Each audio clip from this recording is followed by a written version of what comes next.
Hello, this is my 20th update since the arrival of COVID-19, where I've been talking to you about how New Zealand is handling the progress through the various levels and the impact on our recovery.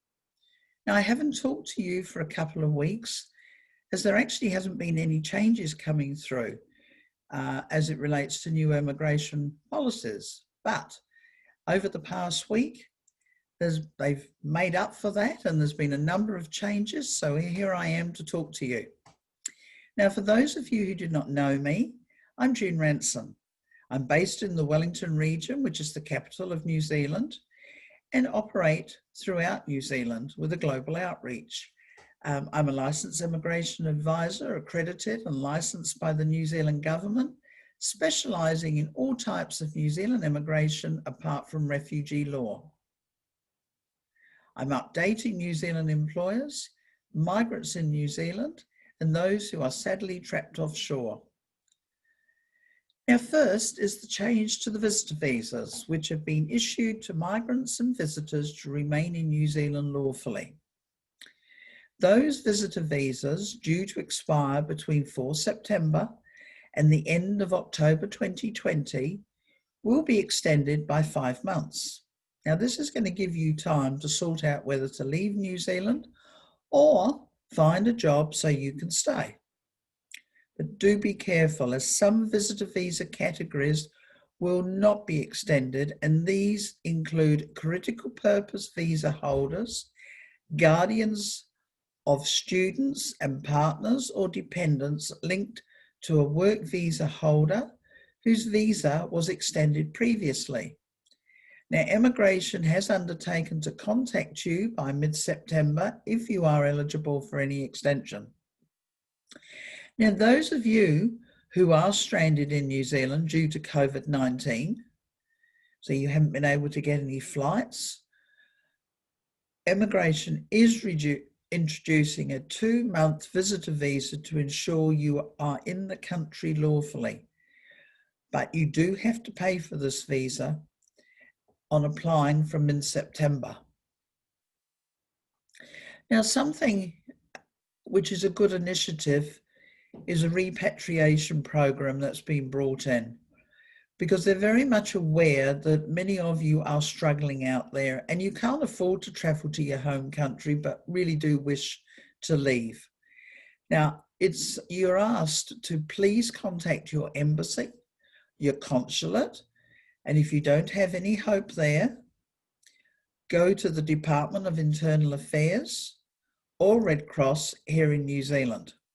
There is a program in place.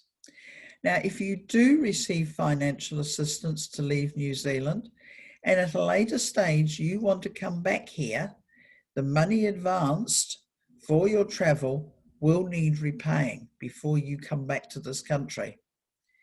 Now, some really good news this week. Our government is making concessions from early October to help those trapped offshore.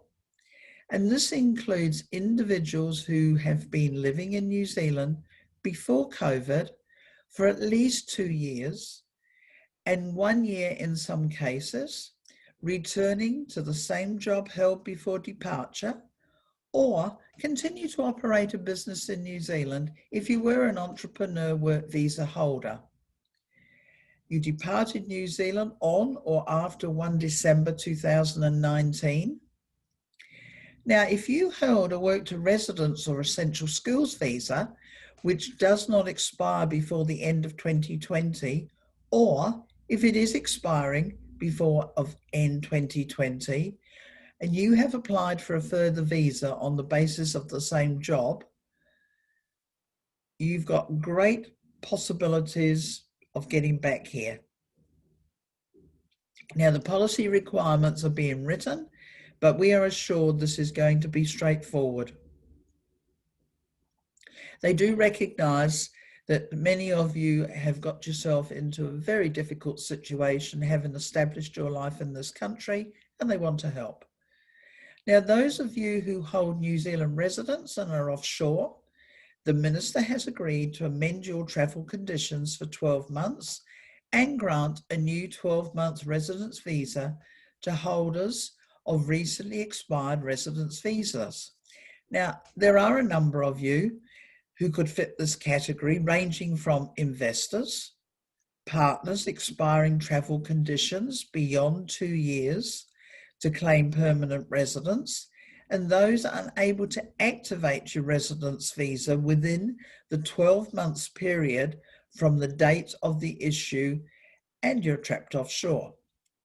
Now, border exemption criteria for Australians and visa waiver partners of New Zealand citizens and residents.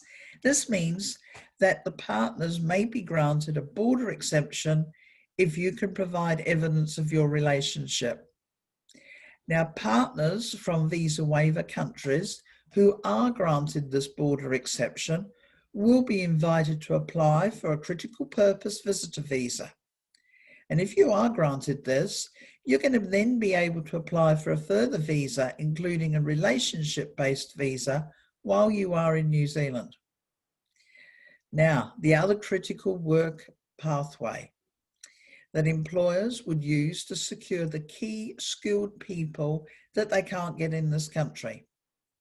Now, I can advise that when I met with the Immigration Minister this week, the Honourable Chris Farfoy, he clearly stated he wanted to have a more pragmatic approach to this pathway. Today, changes have started to come through.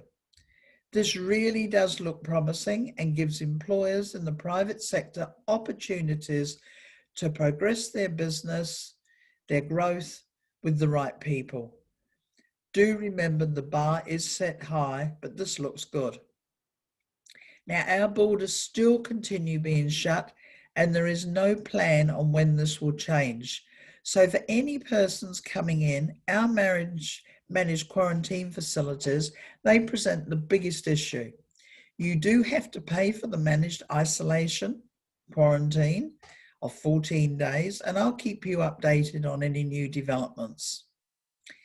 Now, investors and entrepreneurs, please do look at New Zealand. There are great opportunities and a way to make an impression on the economic recovery of this country. We need you.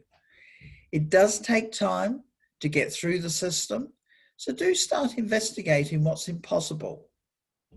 Let me know how I can help. Now, we at Woburn International are a great team of knowledgeable, skilled people. We have very high values. So talk to us about what you would like to achieve with your immigration needs. We will assess your prospects at no charge. So until next week, or when further changes and amendments come through from the government, just keep safe and healthy, and thank you for listening.